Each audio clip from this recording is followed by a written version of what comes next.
اعوذ باللہ من الشیطان الرجیم بسم اللہ الرحمن الرحیم ربی شرح لی صدری یسر لی امری واحلل عقدۃ من لسانی یفقہوا قولی رب زدنی علما یا ربی لک الحمد کما ینبغی لجلال وجہک ولعظیم سلطانک۔ السلام علیکم ورحمۃ اللہ وبرکاتہ۔ دعائے خیر کے ساتھ حاضر خدمت ہوں۔ آج چوتھا پارہ ہم دیکھیں گے۔ اس میں سورۃ آل عمران کے قرآن مجید کے چوتھے پارے میں سورۃ آل عمران کے آخری 11 رکوع ہیں، یعنی رکوع 10 تا 20، اور سورہ نساء کے ابتدائی 3 رکوع شامل ہیں۔ سورہ آل عمران کے 10ویں رکوع میں آگاہ کیا گیا کہ نیکی تو اس شخص کی ہے جو اپنی محبوب شے اللہ کی راہ میں لگا دے۔ لن تنالوا البر حتی تنفقوا مما تحبون وما تنفقوا من شیء فإن اللہ بہ علیم۔ تو اس بات کو سمجھنے کی کوشش کرنی ہے کہ ہم اپنی کون کون سی محبوب چیز اللہ کی راہ میں قربان کر سکتے ہیں۔ اسی رکوع میں حج کی فرضیت کا حکم آیا۔ اللہ نے ارشاد فرمایا، جو شخص مالی اعتبار سے بیت اللہ تک جانے کی استطاعت رکھتا ہو، صحت مند بھی ہو اور راستے میں حالات بھی پرامن ہوں، تو اس پر لازم ہے کہ وہ حج ادا کرے۔ اگر اس نے ایسا نہیں کیا تو گویا اس نے عملی اعتبار سے کفر کیا۔ اللہ تعالیٰ تو غنی ہے، اسے کسی کے حج یا عبادت کی حاجت نہیں ہے۔ جو شخص بھی نیکی کرتا ہے اپنے ہی بھلے کے لیے کرتا ہے۔ اس رکوع میں مسلمانوں کو اس سے بھی خبردار کیا گیا کہ اگر تم نے اہل کتاب کے ایک گروہ کی بات مانی تو وہ تمہیں کفر کی طرف لے جائیں گے۔ وہ خود تو گمراہ ہیں اور جانتے ہیں کہ ہم گمراہ ہیں، اب وہ تمہیں بھی گمراہ کرنے پر تلے ہوئے ہیں۔ اور رکوع نمبر 11، اس میں روز قیامت کا تذکرہ ہے کہ اس میں کون کامیاب ہوگا۔ مسلمانوں کو کامیابی کے لیے ایک لائحہ عمل دیا گیا۔ اس کا پہلا نقطہ یہ ہے کہ ہر انسان اپنی ذاتی زندگی میں اللہ کا ایسے تقوی اختیار کرے جیسے کہ تقوی اختیار کرنے کا حق ہے، یعنی اللہ کی نافرمانی سے بچے۔ اور دوسرا نقطہ یہ ہے کہ تمام مسلمان قرآن کی بنیاد پر آپس میں متحد ہو جائیں اور اپنا مشن بنا لے کہ ہم نے قرآن مجید کو پڑھنا ہے، سمجھنا ہے اور اس کی تعلیمات پر عمل کرنا ہے۔ آپ سب لوگ اپنے آپ سے سوال کیجئے، کیا آپ اس نقطے کو سمجھیں گے؟ اس کے اجتماعی احکامات کے نفاذ کے لیے اسٹرگل کریں گے اور اس کی تعلیمات کو پوری دنیا میں پھیلانے کا مشن بنائیں گے۔ یہ مشن تمام مسلمانوں کو متحد کر دے گا اور آپس کا جو باہمی انتشار ہے اللہ کے فضل و کرم سے وہ ختم ہو جائے گا۔ اسلام قبول کرنے سے قبل صحابہ کرام منتشر تھے اور قرآن کی خدمت اور اس مشن نے ان سب کو بھائی بھائی بنا دیا۔ اور تیسرا مین پوائنٹ یہ ہے کہ متحد ہونے کے بعد مسلمان باہم مل کر جماعت کی صورت میں لوگوں کو قرآن کے مشن میں شریک ہونے کی دعوت دیں، نیکیوں کو پھیلائیں، برائیوں سے روکیں، اور ان کو بشارت دی گئی کہ اس سہ نکاتی لائحہ عمل کو اختیار کرنے والے ہی روز قیامت کامیاب ہوں گی۔ تو اس 3 نکاتی پروگرام کو آپ نے سمجھنا ہے اور اپنی زندگی کو کامیاب کرنا ہے۔ رکوع 12 میں امت کے دور زوال میں کرنے کے کام بتائے گئے ہیں۔ یہود اللہ کے غضب کا شکار اور ذلت و رسوائی سے دوچار ہیں۔ اس کا سبب یہ ہے کہ انہوں نے اللہ کی نافرمانی کی، انبیاء کو جھٹلایا اور بعض انبیاء کو شہید کر دیا۔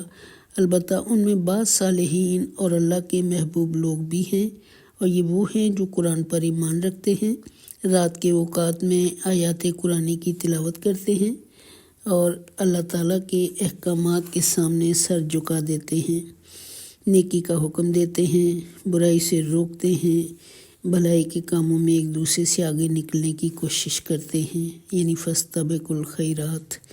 اور ان کا یہ طرز عمل اخلاص کے ساتھ اللہ کی رضا کے حصول کے لیے ہے۔ اللہ ہمیں بھی یہ صفات عطا فرمائے، کیونکہ آج ہم مسلمان دنیا میں ذلت و رسوائی سے دوچار ہیں۔ ہمارے وہی جرائم ہیں جو اس سے پہلے یہود کے تھے۔ ہم میں سے ایسے افراد اللہ کے محبوب بن جائیں گے جو ان اللہ کی بتائی ہوئی باتوں پہ چلے گے۔ اگر تو ہم اللہ کے محبوب بننا چاہتے ہیں تو ہمیں قرآن پر یقین رکھنا ہے، ایمان لانا ہے، کائنات کے تمام گوشے گوشے میں اللہ کے حکم کو پھیلانا ہے، نیکی کا حکم دینا ہے، برائی سے روکنا ہے۔ اور اگر ہم ایسا نہیں کرتے تو پھر جو جرائم یہود اور نصارہ نے کیے تھے اور اللہ تعالیٰ نے ان کو ذلت و رسوائی سے دوچار کیا، اللہ نہ کرے ہم اس ذلت و رسوائی سے دوچار ہوں جو کہ اس وقت ہم ہو چکے ہیں۔ اس ذلت و رسوائی کو ختم کرنے کے لیے آپ نے خود کو چیک کرنا ہے کہ دنیا میں پھیلا انتشار اور زوال کہیں اس کے ذمہ دار ہم تو نہیں ہیں؟ کیا ہم یہودیوں اور نصارہ کی نقل نہیں کرتے؟ اگر کرتے ہیں تو ہم زوال کے ذمہ دار ہیں، انتشار کے ذمہ دار ہیں، تو ہمیں ان چیزوں سے دور رہنا ہے۔ اور رکوع نمبر 13 میں بتایا گیا کہ اللہ کی مدد کب آتی ہے اور کیسے آتی ہے۔ غزوہ احد میں پیش آنے والے واقعات پر تبصرہ ہے۔ اس موقع پر اللہ نے وعدہ فرمایا کہ اگر مسلمان صبر و استقامت کا مظاہرہ کرتے ہوئے اطاعت کریں گے، اللہ کی اطاعت کریں گے، تو اللہ نے فرمایا میں فرشتوں کے نزول کے ذریعے ان کی مدد کروں گا۔ مدد کی یہ بشارت مسلمانوں کی ہمت بڑھانے اور انہیں خوش کرنے کے لیے ہے۔ حقیقت میں مدد تو صرف اللہ ہی کی طرف سے آتی ہے اور وہی فیصلہ کن کردار ادا کرتی ہے۔ مسلمانوں نے چونکہ مجموعی طور پر صبر و استقامت کا مظاہرہ نہیں کیا، لہذا انہیں عطا کی جانے والی فتح جو تھی وہ شکست میں بدل گئی۔ اور رکوع نمبر 14 میں بتایا کہ مسلمان کب غالب ہوں گے۔ اس میں سود کی حرمت کا ذکر ہے، جس کے تحت سود پر سود یعنی سود مرکب کو حرام قرار دیا گیا۔ یہ ابتدائی حکم تھا۔ سود کی ہر صورت کی حرمت کا حکم سورۃ البقرہ کے 48 رکوع میں آ چکا ہے۔ اس کے بعد اللہ نے اس رکوع میں مسلمانوں کو تسلی دی کہ وہ غزوہ احد میں وقتی شکست پر مایوس نہ ہوں اور نہ ہمت ہاریں، نہ غمگین ہوں، اور اللہ نے فرمایا غالب تم ہی رہو گے بشرطے کہ تم مومن ہو، اور آخرکار غالب مسلمان ہی ہوں گے بشرطے کہ وہ اپنے دلوں میں حقیقی ایمان پیدا کریں۔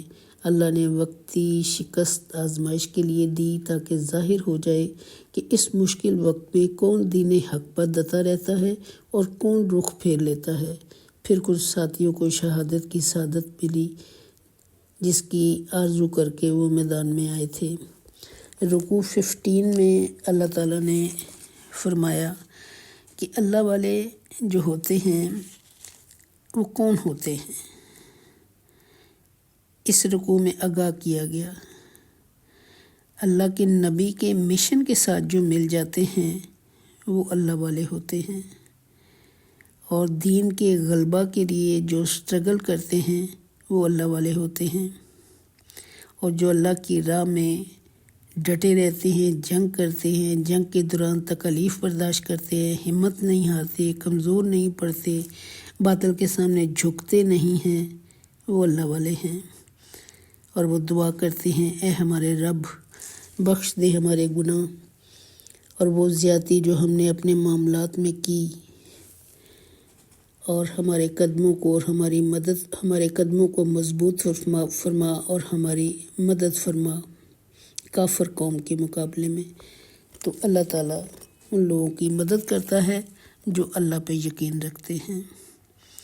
اس کے بعد رکوع 16 میں بتایا گیا کہ اللہ نے اپنی مدد کا وعدہ سچا کر دکھایا، جب کہ وہ کافروں کو بے دریغ قتل کر رہے تھے۔ البتہ جب چند ساتھیوں نے نظم کی خلاف ورزی کی اور فتح کی جلدی میں اپنے امیر کی نافرمانی کر کے مسلمان لشکر کی پشت پر واقع وہ درہ خالی کر دیا، تو پھر شکست میں جو فتح تھی وہ شکست میں بدل گئی۔ اسی طرح سے کفار نے حملہ کیا اور مسلمانوں کو شدید نقصان اٹھانا پڑا۔ گویا اس رکوع میں نظم کی اہمیت کو واضح کر دیا گیا، یعنی ڈسپلن لائف۔ اللہ ہمیں غلبہ دین کی جد و جہد میں نظم و ضبط کی پابندی کے ساتھ محنت کرنے کی توفیق عطا فرمائے۔ ہمیں اپنے گھروں میں بھی نظم و ضبط کا مظاہرہ کرنا ہے اور ڈسپلن لائف گزارنی ہے۔ اللہ تعالیٰ ہمیں توفیق دے۔ اس کے بعد رکوع نمبر 17، اس میں نبی پاک صلی اللہ علیہ وسلم کی تعریف کی گئی۔ آپ صلی اللہ علیہ وسلم مومنوں کے حق میں انتہائی نرم مزاج تھے۔ اگر آپ صلی اللہ علیہ وسلم سخت گیر ہوتے تو ساتھی آپ صلی اللہ علیہ وسلم کے پاس سے منتشر ہو جاتے۔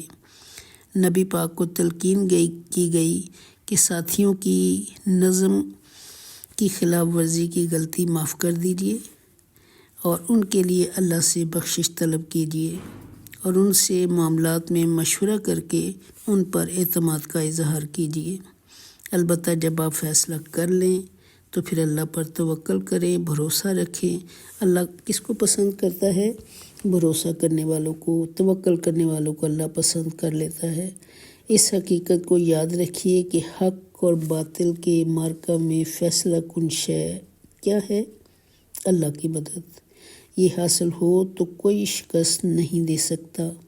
اس کے برعکس اگر اللہ کی مدد شامل حال نہ ہو تو کوئی مدد نہیں کر سکتا۔ اور اسی رکوع میں مزید فرمایا کہ جو سعادت مند اللہ کی راہ میں شہید ہوں انہیں مردہ نہ سمجھو، وہ حقیقت میں زندہ ہیں، اللہ کے عطا کردہ رزق سے لطف اندوز ہوتے ہیں اور اپنے ساتھیوں کے بارے میں خوشخبریاں سن رہے ہیں۔ جو بعد میں شہید ہو اس کے ساتھ آ ملیں گے، ساتھ ہی اللہ کی طرف سے مزید نعمتوں کی بشارتیں حاصل کر رہے ہیں۔ اللہ ہم سب کو شہادت کی موت عطا فرمائے، آمین ثم آمین۔ ہم سب کے دل میں یہ تڑپ، یہ شوق ہونا چاہیے کہ اللہ ہم کو بھی شہادت کا رتبہ عطا فرمائے۔ اور رکوع نمبر 18 میں بتایا کہ اللہ ہمارے لیے کافی ہے، نو ڈاؤٹ اللہ ہمارے لیے کافی ہے۔ آپ بھی اپنے آپ سے پوچھئے۔ صحابہ کرام کی اس رکوع میں تحسین فرمائی گئی۔ وہ غزوہ احد میں شکست کے صدمہ سے نڈھال تھے اور ان میں سے کئی زخموں سے چور تھے۔ اس کے باوجود جب اللہ کے رسول صلی اللہ علیہ وسلم نے انہیں دشمنوں کا تعاقب کرنے کا حکم دیا تو فوراً اس کے لیے نکل کھڑے ہوئے۔ اللہ نے انہیں اجر عظیم کی بشارت عطا کی۔ اس موقع پر راستے میں قافلہ والوں نے انہیں ڈرایا کہ تمہارے دشمن زیادہ تیاری کے ساتھ حملہ کے لیے آ رہے ہیں، تو انہوں نے بڑا خوبصورت جواب دیا، حسبنا اللہ و نعم الوکیل، ہمارے لیے اللہ ہی کافی ہے اور وہ بہترین کارساز ہے۔ ان کی اس بات پر اللہ تعالیٰ بہت خوش ہوا اور ان سعادت مندوں کو بہت بڑے اجر و ثواب اور فضل اور اپنی رضا کے حصول کی خوشخبری دی۔ تو یہ دعا ہم بھی جب ہم مشکل میں ہوں، جب ہم تکلیف میں ہوں، جب کوئی ہمیں کسی چیز سے ڈرائے تو ہمیں بھی چاہیے کہ یہی دعا کریں۔ اللہ تعالیٰ اس سے بہت خوش ہوتا ہے اور اللہ تعالیٰ ہماری مدد فرماتا ہے۔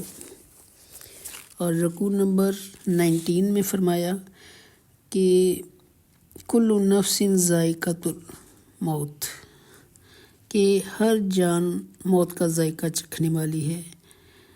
اور پھر فرمایا تمہیں تمہارے اجر دیے جائیں گے روز قیامت۔ یہ دنیا دارالعمل ہے اور دارالامتحان ہے، نتیجہ قیامت کے دن نکلے گا۔ پس جو کوئی بھی بچا لیا گیا جہنم کی آگ سے اور داخل کر دیا گیا جنت میں، بس وہ کامیاب ہو گیا اور دنیا کی زندگی کچھ بھی نہیں مگر دھوکے کا سامان۔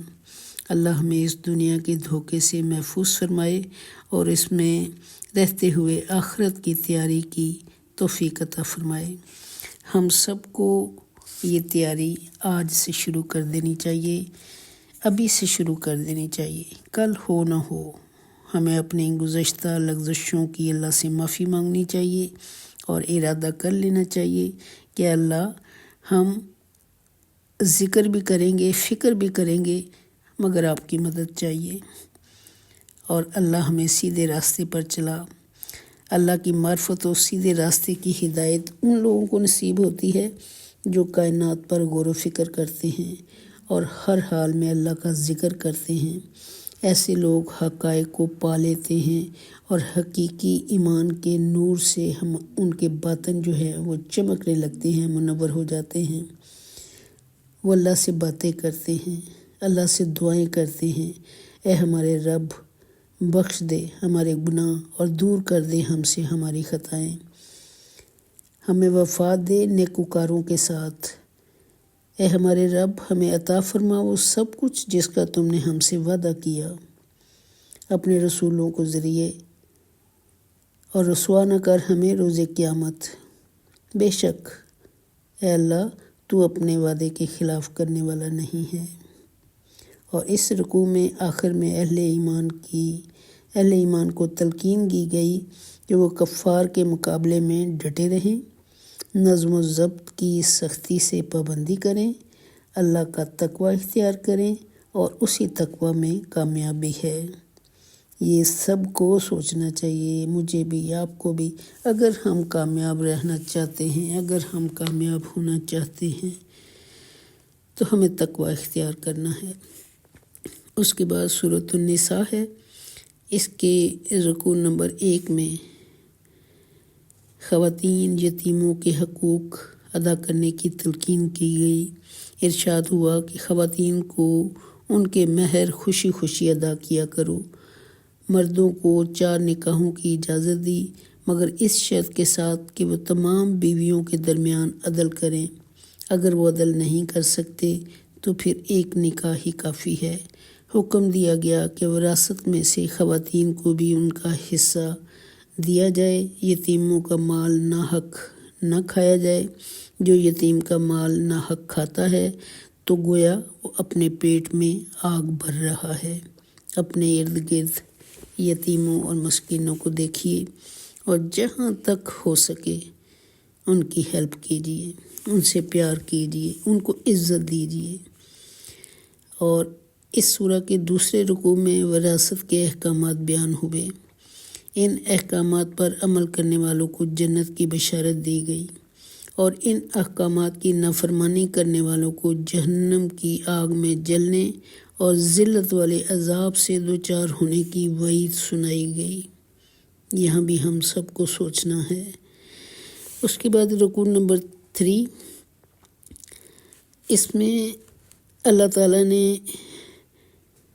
بیرا روی سے منع فرمایا، زنا سے منع فرمایا، ہم جنس پرستی سے منع فرمایا، گناہوں پر فوری اور سچی توبہ کرنے والوں کو یقین دلایا کہ اللہ ان کی توبہ ضرور قبول کرے گا اور ان پر نظر کرم بھی فرمائے گا۔